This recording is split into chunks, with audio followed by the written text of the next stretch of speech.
Hello, good morning or good day mga ka-cutie. So for today's video is ito yung pagkain namin or yung dinner. So ito na ginagamit ko na yung mic and ayan, ito yung pork steak na niluto ko. Actually na-marinate to siya guys kasi supposedly kahapon pa to dapat siya lutuin kaya lang nagka-emergency kami. So ngayon ko na lang siya naluto and magchichikahan tayo guys while kumakain no.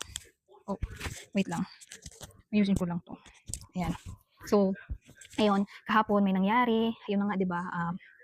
Tawag niyan, punta kami sa emergency kasi yung puppy namin, yung poor baby namin na hindi niya nakayanan yung pain kasi nahulog siya kahapon doon sa yung webes sa recliner. And since umiiyak na siya, the way siya maglakad, ay tumatayo lang, kaya yun, dinala na namin sa vet. It's really good. Abangan nyo guys kung paano ko ito niluto. Very easy. And ang sarap niya.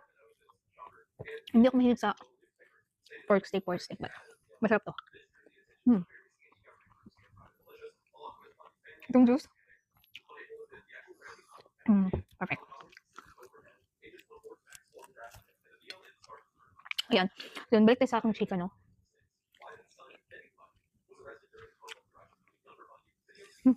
Sarap nito. Yun. Pagpunta namin doon sa urgent care clinic na hospital or clinic ba yun? Ano siya? Tawag na to.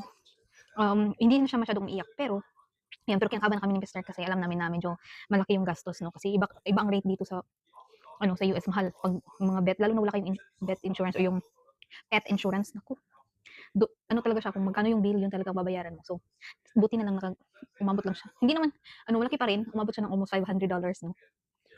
Yun, may 3 gamot, may injection, tapos chinek-check yung back niya, but good thing hindi na sira yung, or nabali yung, or na-injured rather, yung spinal cord niya, or yung backbone, kasi yung mga Dachshunds, yan ang mga sensitive, or very sensitive sila sa likod. Okay, ayun.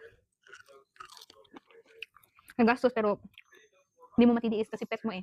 Mahal mo yung poor baby mo. Kaya, kahit gano'n pa yung kamahal, gagastos ka talaga.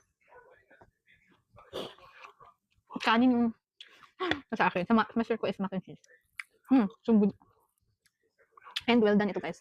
Kami ni Mr. hindi kami kumakain ng medium rare, yung mga dugo-dugo. Pero pork, ito hindi beef. Hindi pa kasi, hindi namin feeling kumain ng beef. Kaya ayun. Have a blessed day sa inyo and let's enjoy eating.